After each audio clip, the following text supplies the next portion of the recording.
The diplomatic chamber aboard the Viridian Nexus station hummed with the quiet tension of first contact. Elias Wren stood with his hands clasped behind his back, watching the alien delegation file into the room. Among them was Tisha Velron, a member of the Vulpari species, her russet fur gleaming under the station's artificial lights, her amber eyes sharp and calculating.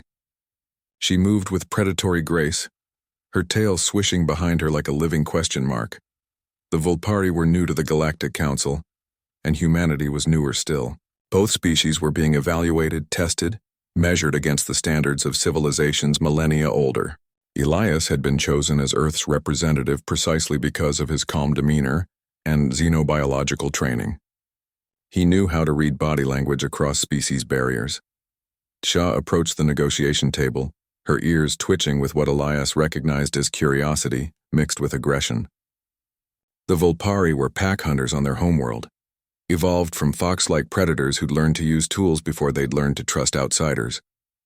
Their culture prized strength, quick reflexes, and the ability to establish dominance. Human, Tisha said, her translator rendering her chittering vocalizations into standard English. Your species claims resilience, claims adaptability, but you are soft-skinned, slow, weak. You have no claws, no natural weapons. How did such prey animals reach the stars? Elias smiled politely. We had other advantages. Tool use, cooperation, persistence. Words, Tisha interrupted, moving closer. The galaxy respects action, not words. Before Elias could respond, she lunged forward with startling speed. Her jaws clamped down on his forearm, fangs piercing through his diplomatic uniform and into flesh. The other delegates gasped. Security alarms began to wail, but Elias didn't scream.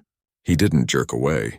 He simply looked down at Tisha with mild interest, as if observing a scientific phenomenon. Blood welled around her teeth, but his expression remained unchanged. Curious, analytical, almost bored. Tisha released him after 3 seconds, stepping back with confusion flickering in her amber eyes. She'd expected panic, pain, submission. Instead, the human just examined his wounded arm with detached fascination. Interesting bite pressure, Elias observed calmly, pulling out a medical scanner from his pocket. Approximately 400 psi. Your canines are designed for penetration rather than crushing. Evolutionary adaptation for small prey with vertebral columns, I'd guess. He dabbed at the blood with a sterile cloth, never once looking upset. The other delegate stared in stunned silence. Shah's ears flattened against her skull. You don't feel pain? Oh, I feel it, Elias said, applying a quick seal bandage. Pain is just information. It tells me I've been damaged and where. But panic? That's optional. He met her eyes steadily. On Earth, we evolved alongside apex predators far more dangerous than you. Ambush hunters with jaws that could crush bone. Venomous creatures whose bites could kill in minutes. We survived not by being the strongest or fastest, but by refusing to give up when injured. He rolled up his sleeve further, revealing several old scars. This one's from a shark bite during a marine biology expedition. This one's from a laboratory accident with an aggressive test subject. This one's from climbing equipment failure in the Himalayas. He pointed to each mark casually. Humans have a saying, what doesn't kill you makes you stronger. We're persistence predators, Tisha. We don't need to win the first encounter. We just need to survive it and keep coming back. Tisha's tail had gone completely still, her predatory confidence evaporating. In Vulpari culture, a prey animal that didn't flee or submit was either delusional or far more dangerous than it appeared. And this human was clearly neither panicked nor delusional. Your bite delivered approximately 0.7 milliliters of saliva, Elias continued, checking his scanner. I'm detecting trace amounts of anticoagulants and mild neurotoxins. Fascinating. Your species evolved a mildly venomous bite to slow down prey. He made a few notes on his datapad.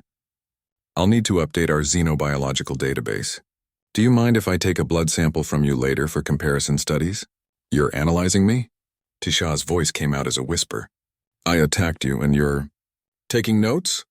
Knowledge is humanity's real advantage, Elias said simply. Every interaction is a chance to learn. You've just taught me about Vulpari hunting adaptations. Thank you for that. An elder delegate from the insectoid creche species clicked his mandibles, and what Elias had learned was their equivalent of laughter. The human speaks truth.